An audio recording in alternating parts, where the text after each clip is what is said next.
Berat sih di Piala Asia U23 ini, walaupun harapan itu tetap ada, apalagi ketika Coach Sinteyong mengatakan bahwa targetnya masuk 4 besar, dan jika serius, terlihat kemarin bisa menang di laga uji coba melawan Uni Emirat Arab. Mari kita bahas dari sudut pandang penikmat sepak bola, bukan pengamat sepak bola. Teman-teman, mungkin sebelum saya masuk ke pembahasan utama, saya ingin mengucapkan minal aizin wal faizin, mohon maaf lahir dan batin bagi semua umat muslim yang merayakan Hari Raya Idul Fitri. Mudah-mudahan semua ibadah kita saat bulan Ramadan kemarin diterima oleh Allah Subhanahu wa Ta'ala dan menjadi pribadi yang lebih baik ke depannya. Amin ya Allah ya Rabbal Alamin. Nah, teman-teman, kita tahu kalau timnas Indonesia akan melakoni laga Piala Asia satu grup bersama tuan rumah Qatar, Australia, Jordania. Kita, teman-teman, sekali lagi, kita optimis harus, tapi kita juga harus melihat dari sudut pandang yang lain. Kalau negara-negara yang ada di Piala Asia ini adalah negara-negara hebat. Qatar, Australia, Jordan itu tuh bukan negara-negara yang sepak bolanya biasa aja, bukan. Kita harus akui kalau sepak bola kita lagi berkembang sekarang, lagi bagus sekarang. Tapi kita juga harus melihat sisi lain. Saya harap mungkin jangan terburu-buru lah untuk kita berekspektasi mendapatkan prestasi dari timnas Indonesia. Biarkan timnas Indonesia untuk terus berkembang, untuk terus lebih baik dengan sendirinya. Ketika timnas Indonesia berproses, maka progres itu akan ada. Jadi jangan terlalu menuntut progres yang berlebihan lah. Optimis harus, dukung sangat harus didukung. Tapi kita juga harus ingat bahwa kita masih dibilang anak bawang yang baru mau muncul tunas. Sementara mereka udah jadi batang, udah jadi buah gitu. Nah, menarik juga ucapan Coach Sinteyong saat kita akan serius dan memainkan pemain-pemain bisa dibilang inti saat melawan Uni Emirat Arab. Dan hasilnya 1-0. Walaupun kita tidak tahu bagaimana permainan timnas Indonesia. Tapi jika kita melihat dari statement Coach Sinteyong juga, setelah pertandingan, Coach Sinteyong mengatakan kita mungkin bisa unggul 3 atau 4-0 jika seandainya para pemain tidak membuang-buang peluang. Ini tandanya kita bermain cukup bagus, memiliki banyak peluang saat melawan Uni Emirat Arab. Saya cukup bangga gitu dan cukup bersyukur juga dengan hasil ini walaupun hanya 1-0. Kenapa? Karena Uni Emirat Arab ini adalah tim negara besar dengan sepak bola yang bagus walaupun kategori umur, tapi bagi saya senior dan kategori umur itu enggak terlalu jauh lah gitu buat apa namanya standarnya. Ketika Uni Emirat Arab senior bagus, maka U23-nya juga kurang lebih bagus gitu.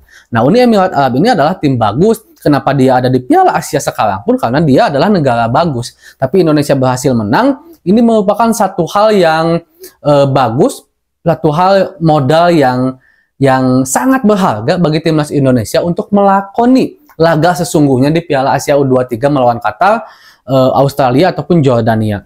Nah, kita tahu kan kalau sebelumnya kita kalah 3-0, 3-1, saya lupa lagi 3-1 kalau saya nggak salah melawan Saudi Arabia. Karena memang itu adalah pertandingan perdana uji coba timnas Indonesia U23 untuk melihat juga sejauh mana kemampuan pemain, sejauh mana keadaan kondisi fisik pemain, taktik pemain gitu kan, untuk menerapkan di pemain mana yang layak menjadi 11 pertama. Dan itu dikoreksi oleh Coach Sinteyong dan diaplikasikan di saat melawan Uni Emirat Arab, dan hasilnya alhamdulillah menang. Dan kita mudah-mudahan aja saat melawan Arab dan juga saat melawan Australia, Qatar dan juga Jordania, kita bisa memberikan hasil yang terbaik.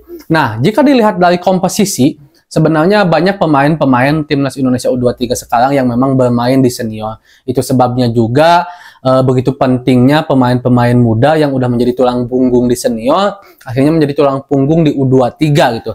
Walaupun memang udah ditentukan ya, udah diumumkan kalau Nathan Cho kayaknya tidak bisa bergabung, sementara Justin Hubner akan bergabung menyusul di tanggal 19 ya, jika saya nggak salah, karena Sergio Osaka ngasih izinnya tanggal 19 gitu. Nah, tetapi terlepas dari hal itu, nantinya berarti akan ada 4-5 pemain yang bermain abroad di luar negeri. Ada Marcelino Ferdinand, ada Pratama Arhan, ada Justin Hubner, ada Ivar Jenel, dan Rafael Stark. Yang saya yakin kelima pemain ini akan menjadi pilihan utama Coach Sinteyong menjadi pemain 11 pertama. Dan sisanya 6 pemain adalah pemain-pemain yang berlaga berkarir di liga lokal kita di BRI Liga 1. Ini adalah komposisi yang sangat baik dan saya berharap para pemain-pemain keturunan, maaf, saya ingin menghilangkan nama pemain keturunannya. Aduh, saya kelepasan, maaf. Saya harap pemain-pemain yang ada di luar negeri bisa benar-benar berkomunikasi dengan baik, bisa benar-benar beradaptasi, menyatukan satu tujuan bersama pemain-pemain yang bermain di liga lokal kita.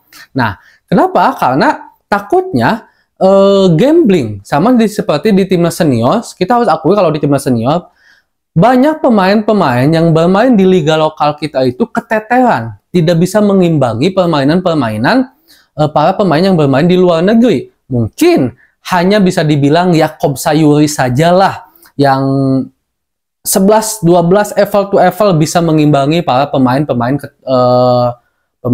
abroad timnas Indonesia senior, dan sisanya mungkin Hernando. Kalau Hernando kan penjaga gawang gitu. Tapi dari segi game plan 11 pertama 10 pemain yang benar-benar memainkan bola dengan kakinya, hanya Yakob Sayuri lah yang bisa mengimbangi gitu pemain-pemain lain.